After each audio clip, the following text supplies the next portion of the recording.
વિદ્યાર્થી મિત્રો, આપણે ઉદાહરણનો એક દાખલો જોઈએ. લખ્યું છે કે એક 3 મીટર લાંબી નિસરણી જે 20 કિલોગ્રામ વજન ધરાવે છે તે ઘર્ષણ રહિત દિવાલ પર ઝુકાવેલ છે. આકૃતિમાં દર્શાવ્યા પ્રમાણે તેનો નીચેનો છેડો દિવાલથી 1 મીટર દૂર છે. જે તમે જોઈ શકો છો, દિવાલથી આ BC જે દિવાલ જે છે તેનાથી 1 મીટર દૂર છે. દિવાલ અને ભોયતળિયાના પ્રતિક્રિયા બળો શોધો. અહીં આપણે પ્રતિક્રિયા બળો શોધવાના છે F1 અને F2. બરાબર. તો હવે આપણે આકૃતિ પરથી આપણે જોઈ શકીએ છીએ કે પ્રતિક્રિયા બળ F1 જે છે એ દિવાલને લંબ લાગે છે. એનું કારણ શું? તો લખેલું જ છે કે ઘર્ષણ રહિત દિવાલ છે. ઘર્ષણ રહિત દિવાલ હશે તો F1 જે છે એ દિવાલને પરપેન્ડિક્યુલર એટલે કે લંબ લાગશે. બરાબર. અહીં નિસરણીનો નીચેનો છેડો જે છે એ છેડો જે છે બરાબર, એ જો ખસવાની અણી પર હોય તો આનો મતલબ એ દૂરની તરફ એટલે કે દિશા જે છે એટલે કે આ દિશાની અંદર જવાનો પ્રયત્ન કરશે તો ઘર્ષણ બળ જે છે એ +x દિશામાં લાગે છે, જે આપણને બતાવ્યું છે. એટલે કે F જે છે એ શું છે? ઘર્ષણ બળ છે. બરાબર. તો અહીં લખી શકીએ આપણે કે નિસરણી સમતુલનમાં હોવાથી લખીએ આપણે કે નિસરણી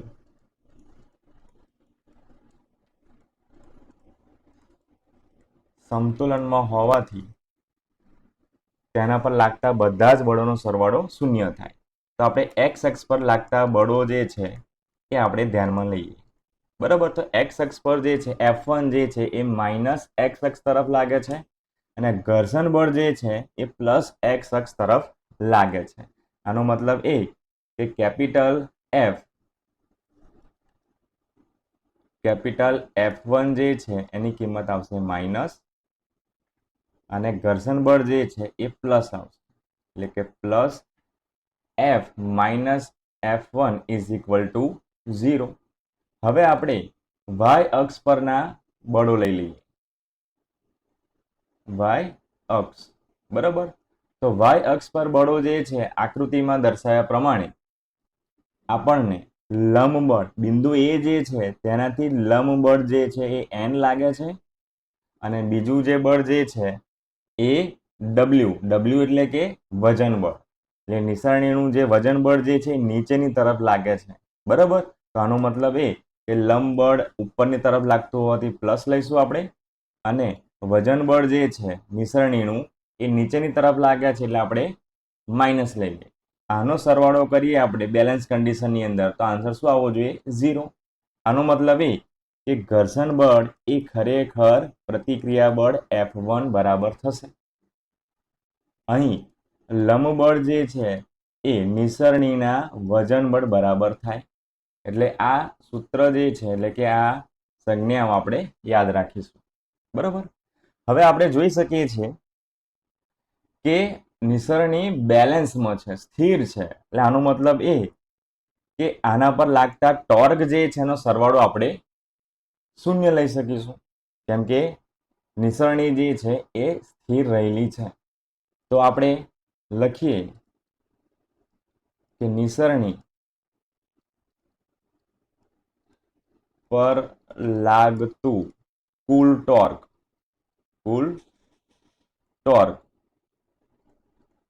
0 છે. બરાબર. એટલે આપણે લખી શકીએ કે સિગ્મા ટાઉ = 0. બરાબર. હવે આપણે આગળ ધ્યાન આપીએ કે નિસરણી જે છે આ એ પોઈન્ટથી ક્યાં જઈ શકે છે? એટલે કે આ નિસરણી કાં તો એન્ટી ક્લોકવાઇઝ જઈ શકે છે કાં તો ક્લોકવાઇઝ જઈ શકે છે. સંદર્ભ બિંદુ તરીકે આપણે એ ને ધ્યાનમાં લઈએ. બરાબર. તો આપણે એન્ટી ક્લોકવાઇઝ જે બળ લાગે છે અને જે લંબ અંતર જે છે એ આપણે ધ્યાનમાં લઈએ. બરાબર. તો અહીં ટોર્ક જે છે F1 જે છે એ આ F1 નું બિંદુ A ની સાપેક્ષે લંબ અંતર જે છે, આ જે લંબ અંતર જે છે એ કેટલું છે? તો જોઈ શકીએ છીએ કે 2√2 છે. બરાબર. તો આપણે એન્ટી ક્લોકવાઇઝ જે ટોર્ક લાગે છે જે આપણે માઇનસ લખીશું કેપિટલ F1, આ કેપિટલ F1 સંદર્ભ બિંદુથી લંબ અંતર જે છે આ કેટલું અંતર છે તો આકૃતિમાં બતાવેલું છે કે 2√2 જેટલું છે, તો લખીએ અહીં આગળ 2√2. હવે ક્લોકવાઇઝ ડાયરેક્શન જે છે, ક્લોકવાઇઝ ડાયરેક્શન જે છે એની અંદર આપણે વજનબળ લઈશું અને આ વજનબળ જે છે આ વજનબળ એ બિંદુ એ જે છે એની સાથે લંબ અંતર કેટલું આવશે તો લંબ અંતર આપણે 1/2 કરીશું. આ વજનબળ જે છે બિંદુ એની સાપેક્ષે આ જે લંબ અંતર જે છે આપણે અડધું લઈશું. એટલે લખીએ આપણે કે ક્લોકવાઇઝ ડાયરેક્શનની અંદર +w અને લંબ અંતર જે છે બિંદુ એ સંદર્ભ બિંદુ એ તરફથી કેટલું આવશે 0.5. તમે 1/2 પણ લખી શકો છો કેમ કે એસી નું અંતર જે છે કેટલું છે 1 મીટર છે, તો અડધું કેટલું થયું તો 0.5 થયું. હવે આ કન્ડિશનની અંદર આ બંને ટોર્કનો સરવાળો જે છે એ શૂન્ય થશે કેમ કે નિસરણી સ્થિર છે, બરોબર. તો આપણે લખી શકીએ કે W 0.5 is equal two minus જે છે આ બંને સાઈડ જશે એટલે પ્લસ થઈ જશે F1 2√2. બરાબર. તો હવે આપણે વજનબળ જે છે આપણે શોધીએ. વજનબળ આપેલું જ છે આપણને, બરાબર. દળ આપેલું છે, તો દળ કેટલું છે? દળ આપણને આપેલું છે 20 કિલોગ્રામ મિશ્રણીનું. તો વજનબળ કેટલું થશે તો W is equal two mg. તો 20 ગુણ્યા જેની કિંમત કેટલી આવશે તો 9.8. તો W જે છે વેઇટ ફોર્સ જે છે એ આપણને કેટલું જોવા મળે છે 196 ન્યૂટન, 196 ન્યૂટન જોવા મળે છે આપણને, બરાબર. તો હવે આપણને અહીં કિંમત મૂકી દઈએ આપણે 196 into 0.5 is equal two F1 2√2. બરોબર. જો આપણે આનું સોલ્યુશન કરીશું આપણે, બરાબર, F1 ને કરતા બનાવીશું આપણે, તો F1 ઇઝ ઇક્વલ ટુ આપણો આન્સર આવશે 34.6 ન્યૂટન, બરાબર. એટલે આપણો આન્સર આવશે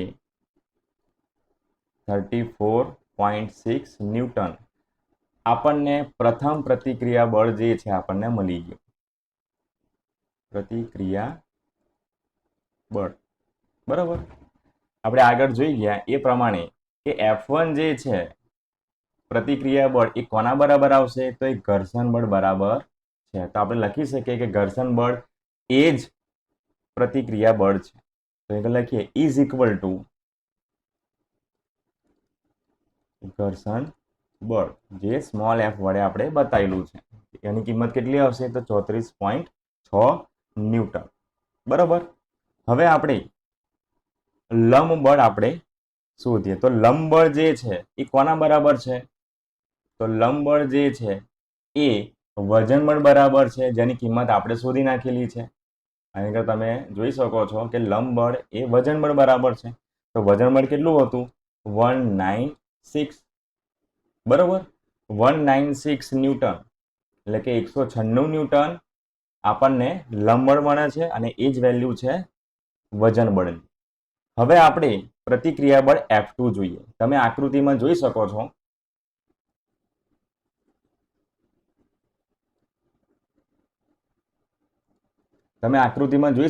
F2 જે છે એ ખરેખર શું છે તો લંબ બળ અને આ ઘર્ષણ બળનું પરિણામી બળ છે, બરાબર. પ્રતિક્રિયા બળ જે F2 જે છે એ લંબ બળ અને આ ઘર્ષણ બળ જે છે આનું પરિણામી બળ છે. તો આપણે લખીએ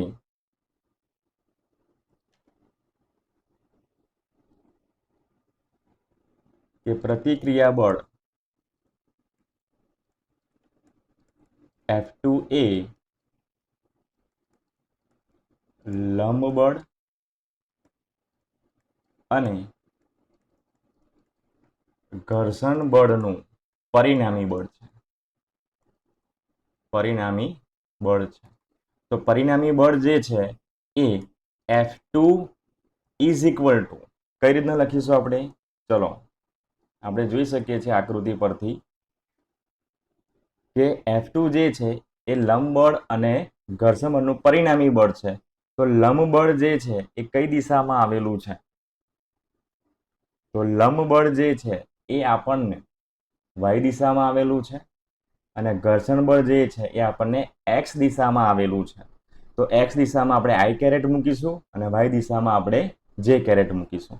તો કે લખીએ આપણે આગળ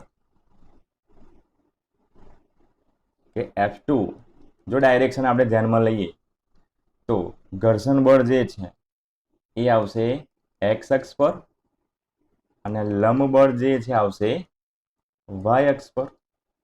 તો ઘર્ષણ બળની વેલ્યુ કેટલી આવી હતી? તો લખીએ આપણે કે 34.6 i કેરેટ અને લંબ બળ કેટલું આવ્યું હતું? તો લંબ બળ છે 196 ન્યૂટન, જે વજન બળ બરાબર છે. તો લખીએ આપણે 196 ન્યૂટન. આ કઈ ડાયરેક્શન છે? તો જે કેરેટ.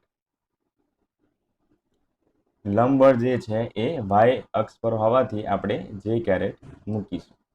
હવે આપણે જો આનું મૂલ્ય શોધીએ પ્રતિક્રિયા બળનું, તો પ્રતિક્રિયા બળનું જે મૂલ્ય જે છે એ કેટલું આવશે? તો mode of F2 is equal two under route 34.6 નો વર્ગ વત્તા 196 નો વર્ગ.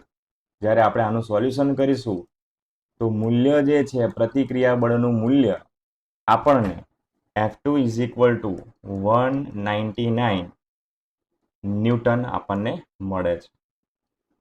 બરાબર. હવે આપણે ખૂણો શોધીએ. જે F2 જે છે એ જમીન સાથે કેટલા ડિગ્રીનો ખૂણો બનાવે છે તો એ આપણે ધ્યાનમાં લઈએ. તો દિશા આ મૂલ્ય થયું તો દિશા શું આવશે? દિશા માટે તો tan theta is equal two શું આવશે? સામેની બાજુ એટલે કે અહીં સામેની બાજુ ભાગ્યા પાસેની બાજુ. તો સામેની બાજુ એ y અક્ષ છે, જે તમે આકૃતિમાં જોઈ શકો છો. તમે આકૃતિમાં જોઈ શકો છો કે આલ્ફા જે છે એટલે કે થીટા જે છે એની સામેની બાજુ લંબ બળ છે અને પાસેની બાજુ ઘર્ષણ બળ છે. તો આ બંને વેલ્યુને આપણે ભાગાકાર કરવી. તો tan theta is equal to 196 divide by 34.6. તો આપણને કિંમત જે છે tan થીટાની એ મળશે 5.6647. તો હવે થીટા જે છે થીટા એ આપણને લગભગ નિયર ઇક્વલ ટુ 80 ડિગ્રી આપણને થીટા મળશે. બરાબર.